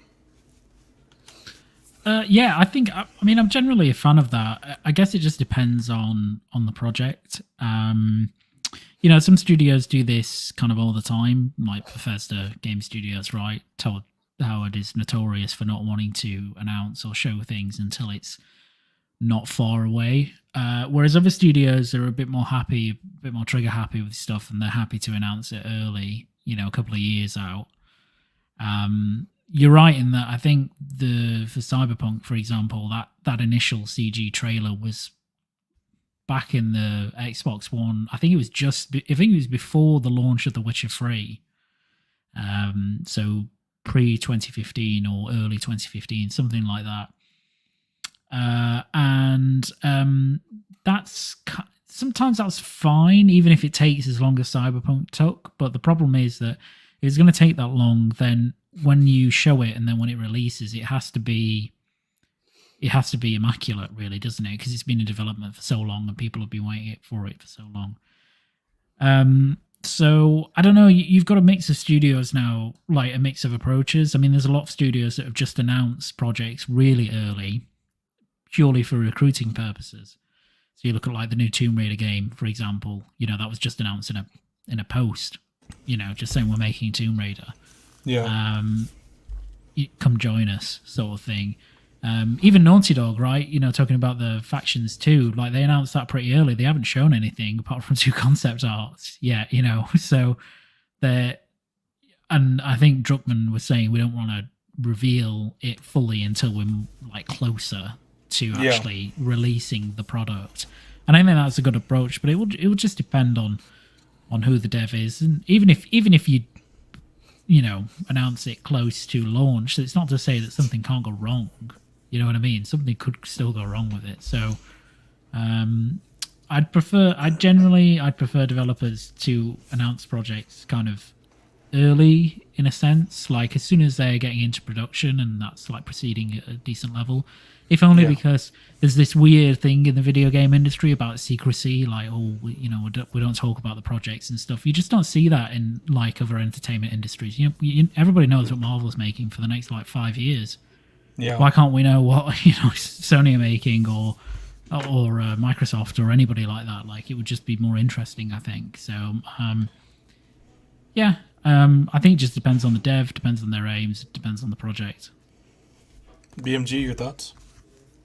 Yeah, I agree. I like getting stuff teased early. Yeah. And I'm not saying, the first time the show I need to see gameplay and stuff like that. No, yeah. Just the small teasers this is what's coming in the future. It's just nice to know, have an idea of what's coming down the line, not necessarily, we announced the game, it's out in 3 months. Obviously that's awesome. Because we do get stuff like that. We get announcements and the game's only months away before coming out. But, I like the tease. I remember when they first announced Spider-Man, when that 2018 Spider-Man, when it came out, and all you really got was a logo. It was just, I think it was just PlayStation Spider-Man or something like that. They showed on E3 or the event that was, and it was brilliant. Everyone was talking about it, speculating about it, because that's the fun side of it. Even if we just get a very, like the Wolverine was literally a very small CGI trailer, very short, with the announcement of the name, the Wolverine, and then everyone just starts speculating, picking the trailer apart, seeing what Easter eggs they find and information they can find, and then that could go on for months, get people's excitement up, then just tease something else a little bit smaller, a bit closer to the time, and again gets the hype back up again. But yeah, I agree. I'd rather have an idea of what's coming in the future, and then anything else in between then and that is just awesome. Yeah, I at first, I'm kind of like, I understand how they don't want to announce these projects too soon, but then you have tons of speculation. Like you have, and this is really big with the Xbox crowd, because they're wanting all these games, and so they're speculating about old IPs and all types of stuff, and it's like if all the developers just came out and said, hey, this is what we're working on, people wouldn't have unrealistic expectations. They would say, okay, like Luke had said about Marvel, it's like, okay, in 2025 we're getting this, in 2026 we're getting this, or this is when they're trying to release it by. I think that would help a lot of people to manage expectations, whereas if they don't announce what they're working on, people are coming up with all kinds of crazy ideas, and then when it turns out that none of those games they were really wanting are in the development lineup, it's like they had unrealistic expectations to begin with, but it almost feels like the developers are partly at fault for that by not, saying, hey, no bullshit, here's what we got. Yeah. But that's what I see, like, Abandoned they're playing the long game. They're doing a 6-year tease. More like 16-year tease. Really small tease there. Coming to the PlayStation 7. When we get down to that PlayStation 10 and the game actually comes out, our minds are going to be blown, and it was worth the wait. Yeah. And then Hassan's going to pull his mask off, and it will be Kojima. I fooled you all the time. Wait. Right. And then he'll pull his face off, and it'll be David Hayter. Kept you waiting, huh? I was expecting him to pull his face off and it'd be Jeff Keighley, When they reveal they're actually twins, It was Jim all along. Yeah. Yep. Jim Ryan's just stood above. They're actually puppets, and he's just going, they're not even real people. Right. Dear. I should stop drinking and vaping at the same time. It's not doing me any good. Yes, definitely, probably. What's in this? I have no idea. All right, so the last news story for our podcast today is the rumor about the PS5 being vertical causing issues. I know you've probably heard about this, Luke. It was going wild on Twitter. Some guy who repairs consoles, I don't know if it was in France, he had said he repaired some, they had a problem because the PS5s were stored vertically and the liquid metal was dripping. Yep. And the issue with this, a lot of people are like, oh, it's disproven, and since you've owned PlayStation consoles, have you had technical issues with them? Yeah. I think I've probably had technical issues with maybe every type of console I've ever owned, whether that's a PlayStation 1 or an Xbox or Maybe not Nintendo, actually. I don't think I ever had an issue with Nintendo console.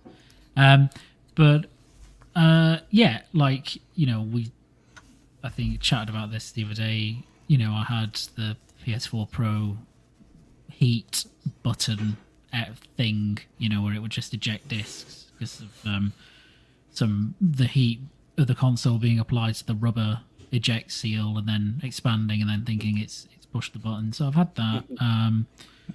I've not had any technical issues with, you know, the PlayStation 5. You know, I bought one at launch. The same one at launch has been vertical all the time since launch, over 2 years.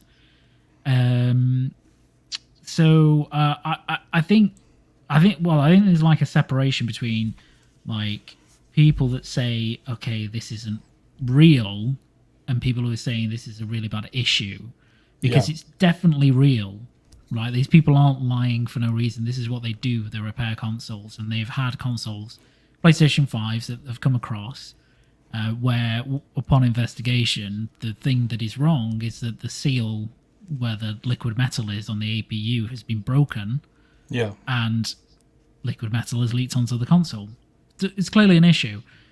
What I do have a problem with is people that then take that and run with it kind of ad nauseum until, you know, they kind of elevate it to this like crisis situation where everybody should stop putting their PS5s vertical and start laying them down.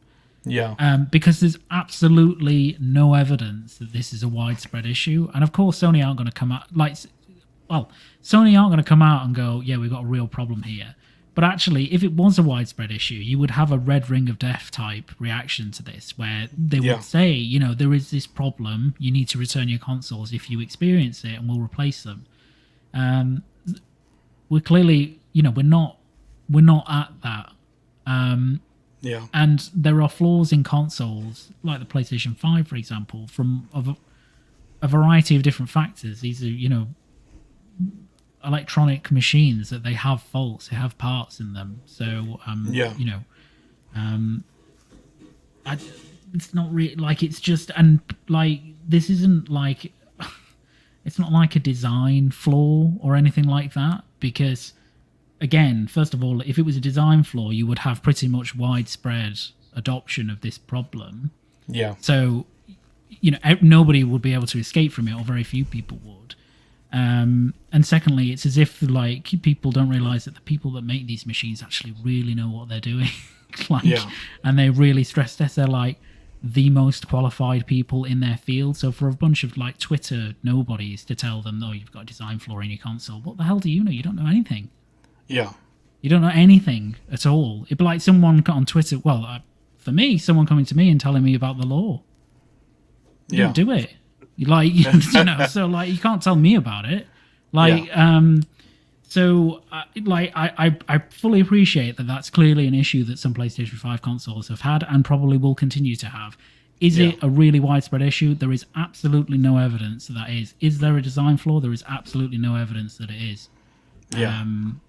So that's them. I think the guy that originally came forward with this, he gave a statement later on stating that it wasn't widespread, that it only happened in a few of them, and that he didn't mean to give the impression that it was widespread. And, you know, a lot of this stuff gets blown out of proportion because you got people that are console warring, you know. Exactly. And you got people that are Xbox gamers that hate PlayStation, and they're like, oh, look, the PlayStation is made like this and made like that. But, you know, I set mine horizontally because I have the room to do so.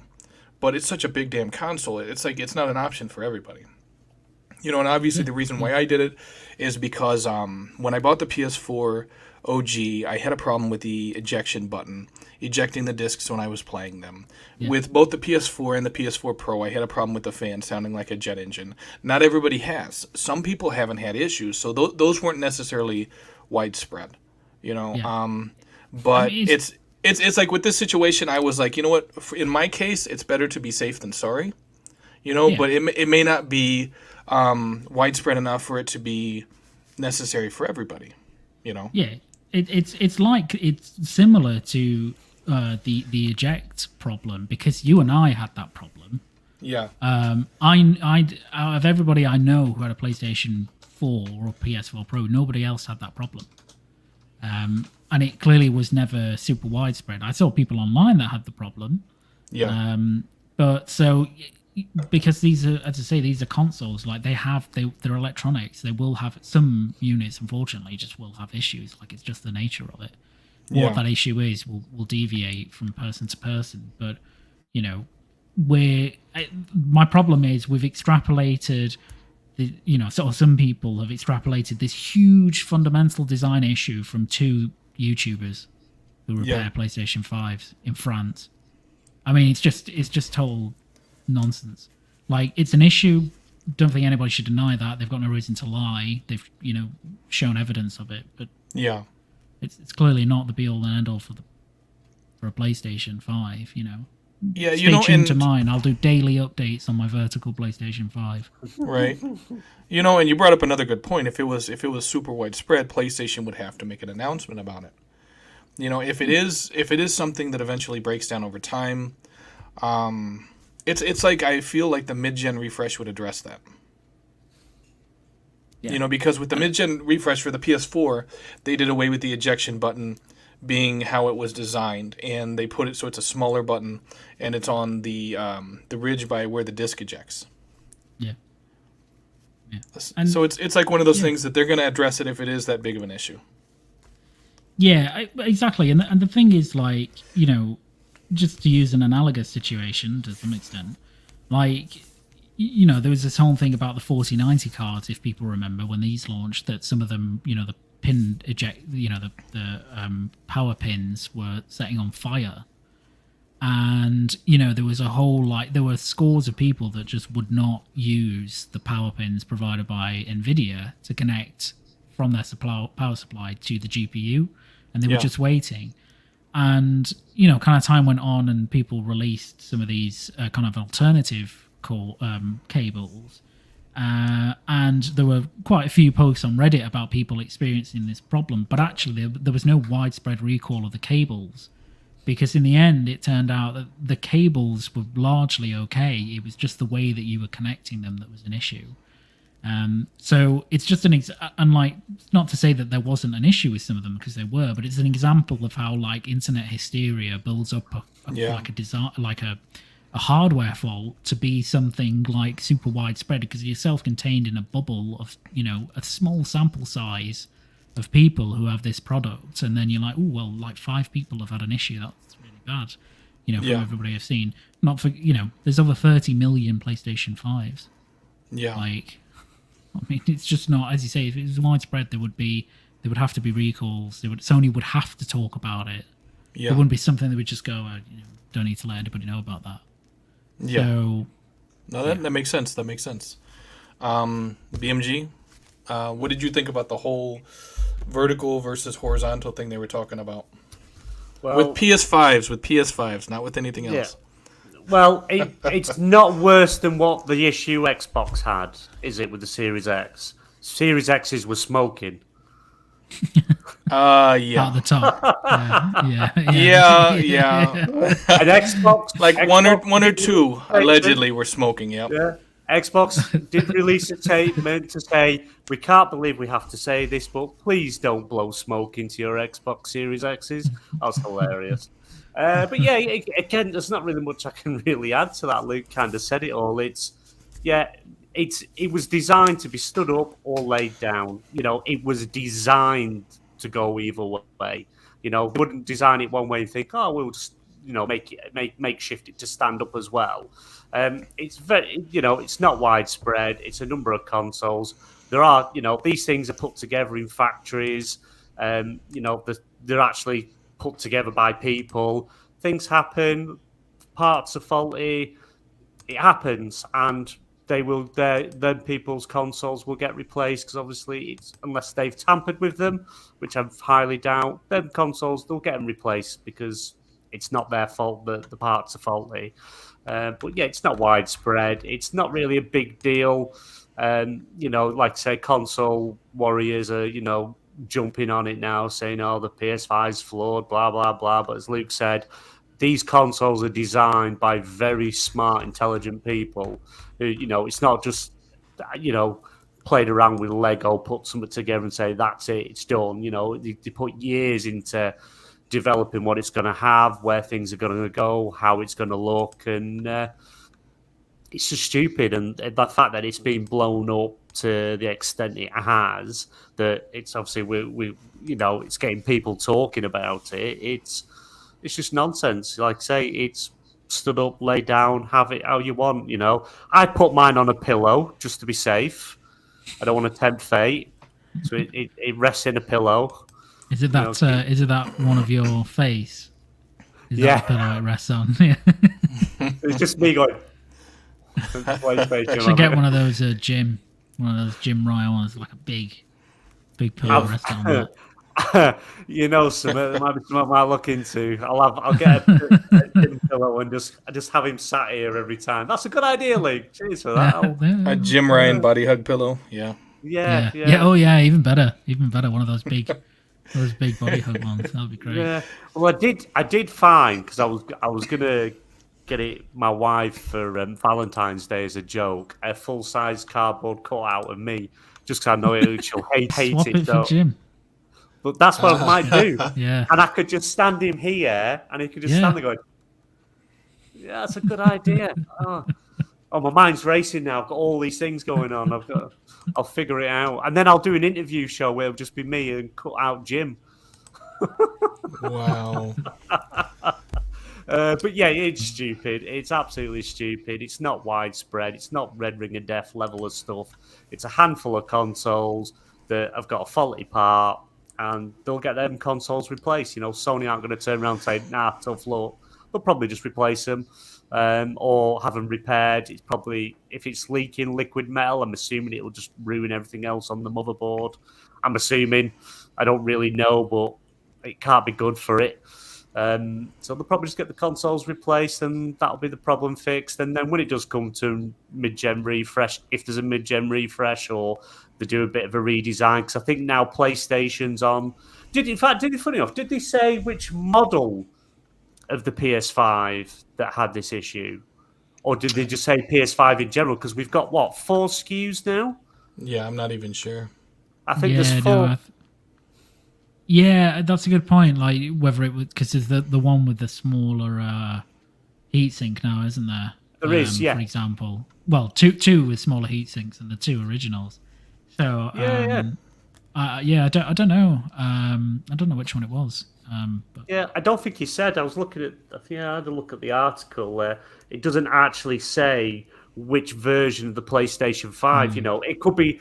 If anything, I will probably say it's more of the original one, the first SKU, that's probably the issue. And maybe when, you know, they noticed something was wrong originally, again, not widespread, something small, and they've corrected these things as they brought these new SKUs out. So, yeah, I think, to be honest, because that's what I mean. We don't know which SKU it is, and kind of the older ones now you can't get. You can only get the newer ones now, as, you know, they just keep, you know, putting the new stuff in, don't make any of the other ones. So it's probably, to be honest, it's probably something that hardly anyone else will experience unless you have the supposedly original console, if it's that one, assuming. Yeah. But yeah, I would probably say it's more that one over the others, because they've kind of, as you say, they've done these other free SKUs. They've this interior design a bit, things have got smaller and moved. So yeah, that's good. I didn't think about that. So you heard it here first through BMG and LUKE STEELE that you can stick it vertically or horizontally. Either way works. The PS5, nothing else. Yeah, and get a pillow. Get a pillow. Yeah. Get a pillow. Or a body hug pillow with Jim Ryan on it. Got it. Or a pedestal. So you can just put it on a pedestal. Yeah. Use the Xbox Series X as a doorstop. I know. I've heard it before. Yeah. But don't blow smoke in it. No, don't do that. Yeah, definitely don't. Anyway, that is it for episode 8. Thank you so much to everyone who stopped by. Thank you so much to our guest, the always exceptional LUKE STEELE, for LUKE STEELE. Yes, LUKE STEELE, for being a guest on our PSN Party podcast. We greatly appreciate it. No, you're very welcome. Pleasure. As always, I've got my fix of greatness for the week. So that's good. That's good. And I got my I might change my name actually. Yeah. Right. You need to just have Luke and have Steele in caps going really long. Question mark, question mark, question mark. Yes. Explosion, explosion. I think Redder said it. I said at some point, like, is that your actual name? And I'm like, yeah, yeah. I know it's incredible, but he loves it. He loves it. But no, thank you for having me. Really, really great time as usual. Thank you so much. Always a great guest. Always a great guest. I know BMG and myself appreciate it so much, as do our viewers and listeners. Obviously, you're a great source of intel and information, and you keep myself and BMG grounded. Well, myself mostly. I know BMG is floating. He's floating in the clouds right now, but all that Fosters and vaping. Yep. Yeah, yep. It's not a good mix. Thank you, everyone that Thank you, everyone that stopped by. We greatly appreciate it. Luke, tell our viewers and listeners where they can find you at. Yeah, just keep it short. Just follow me on Twitter at LUKE STEELE90. Follow me there, and you'll see things that I do. Outstanding. BMG, where can they find you at? You can obviously find me here. Just obviously to point out as well, actually, because we haven't mentioned it yet. XBL Party Podcast is going under a bit of a rebrand. You've probably noticed in the chat the new name, the XBN Network, home of the XBL Party Podcast, and that's just kind of keeping that bit just while we're doing the transition. But you are going to see more of a change of like YouTube, Twitter, Discord, and things like that. It's just going to be a bit of a slow change, but we are now known as the XBN Network. And then obviously the podcast names will stay the same as they are currently. So just keep an eye on our socials and things like that as these changes come in. So obviously you can find me over at obviously XBN. Also, obviously, the currently co-host for now on the PSN Party podcast, because Sentinel's doing an awesome job, and it just means I get to just mess around and push buttons and things. It's just fun. And also find me over on the XPL Party podcast on Thursdays, which is live again tomorrow night at 8 p.m. GMT. You can find me on Twitter at BaldManGamer, and all my tags for Xbox and PlayStation are in there. And also on Stasis Chat, you can find me over there as well on Mondays. But also, I do want to say, sorry, Sentinel. Like I say, Luke, you obviously it's really sad news that GPG has come to an end. Obviously, great community, great people, amazing panel. Yeah. Followed you from the start, absolutely love it. But you've always got a place here whenever you want it. You just let us know, and will always be a place for you. Yeah, 100%. Thank you. I will always take you up on that offer, but only if you get that Jim Ryan cardboard cutout. I'm working on it. I might see if I can get like a little statue made of Jim Ryan, and I'll send you it, and then you can display it next to the Joker behind you. Yeah, I'll just scrap that. Get rid of that. That's crap. Yeah. Get Jim there instead. It has to be Jim Ryan laughing, because that's his iconic pose. Yeah. Jim Ryan in the Spider-Man outfit with his beer belly, but he's got the mask off, just standing there smiling. Oh my God! There's an image for the night. Hail Jim! Wow. Yeah, I'll take your word on that Hail Jim part now. Like BMG said, I'm on Stasis Chat with him. Also, PSN Party Podcast, XBN on Thursdays. I'm also on Twitter. It's S3ntinel17. But it's alphanumeric. It's S3ntinel17. That's Twitter and Twitch, both the same thing, Sentinel17. And of course, I have a YouTube channel. It's Sentinel17 Gaming. You can also check that out as well. Thank you, everybody who showed up in the chat. We appreciate it. Thank you, Luke Steele, for being our guest. Greatly appreciate it. And until next time, we will see you guys later. All hail Jim.